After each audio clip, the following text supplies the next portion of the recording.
Hi everyone. Well, by now you've heard your BC assessments are now out. My name's Heather Clifford, eXp Realty, and if you're from the mid to the North Vancouver Island, this year's numbers tell a clear story, and I'm going to go over those with you. But first, here's a quick little fact I noticed today. The top 100 Vancouver Island homes in the Assessment Authority are valued between $7.6 million and $56 million. 90% of those properties are oceanfront properties and the remaining are acreages.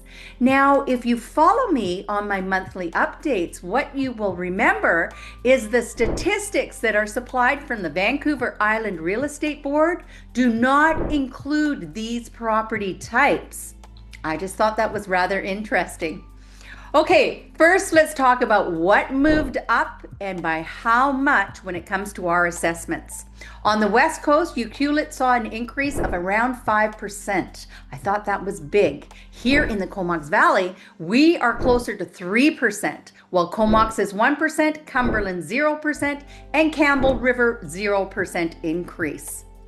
The biggest jumps? Surprisingly enough, Alert Bay at 7%, and it's leading the pack, followed by Sabalas, Port Hardy, Ucluelet, and then Duncan.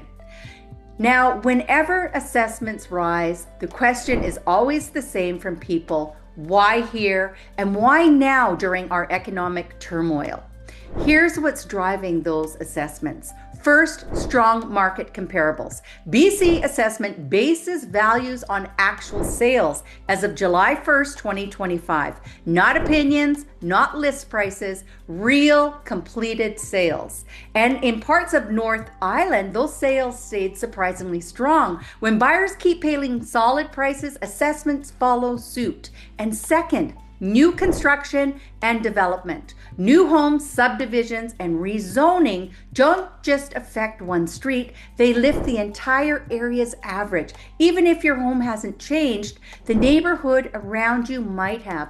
And third, I'm calling this the North Island effect. While some markets across BC cooled, the North Island continues to behave like a quiet standout. Less supply, lifestyle driven by buyers. The long-term confidence keeps certain communities acting like hotspots, even if the rest of the province is taking a breather.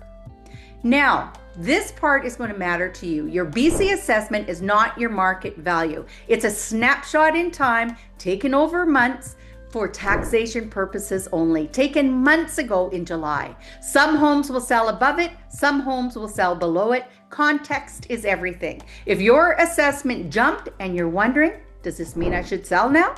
Is my home actually worth that today? And am I paying more than my fair share of taxes? That's where real local advice is going to come in. And I work with these numbers every single day, street by street, sale by sale, especially here in Campbell River and the Comox Valley. If you want to understand what your home is really worth today and whether your assessment makes sense, I want you to reach out.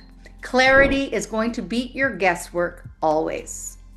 And now the question, can I appeal my assessment? Yes, yes, yes. Some assessments will in effect create higher taxes for you, but not all. Before filing a complaint, or an appeal as it's called, use the assessment search to review your assessment and the sales of similar properties to ensure your assessment is in fact accurate. Today, your assessment can be reviewed online and with comparable sales the Assessment Authority is using. And trust me, not all those comparables compare to your home. If you still have concerns, they encourage you to contact them before submitting an official notice of complaint or that appeal. And note that the deadline to file the notice is February 2nd, 2026. Due to the deadline being the 31st of January, that falls on a weekend. And here's some grounding perspective that is straight from the BC assessment. The Vancouver Island housing market has been generally quite stable, which is reflected in the 2026 property assessments, says the BC Assessment Deputy Assessor Matthew Butterfield.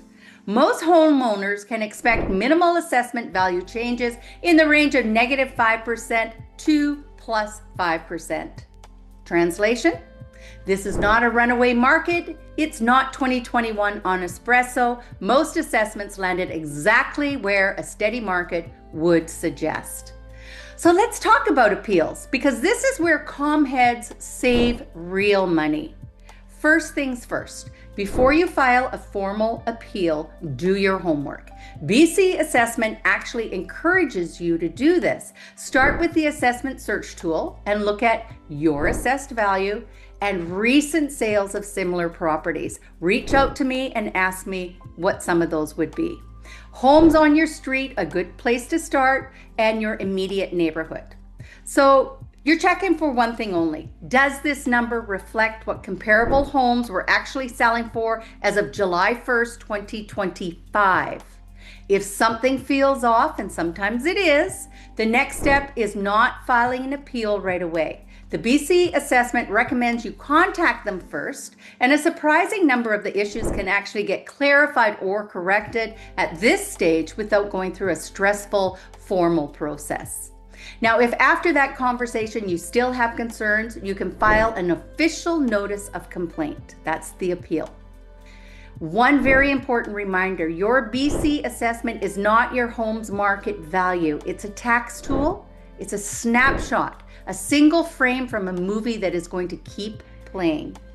Some homes will sell above assessed value and some will sell below assessed value. And some owners will appeal successfully while others won't. So if the data supports it and if you're unsure whether your assessment is fair, whether an appeal makes sense, or what your home would actually sell for today, that is where local boots on the ground advice matters. I look at real estate sales, not averages, and I'm happy to help you sort reality from all the noise. Because clarity beats confusion, and good information, that's always worth its weight in, let's say, oceanfront properties.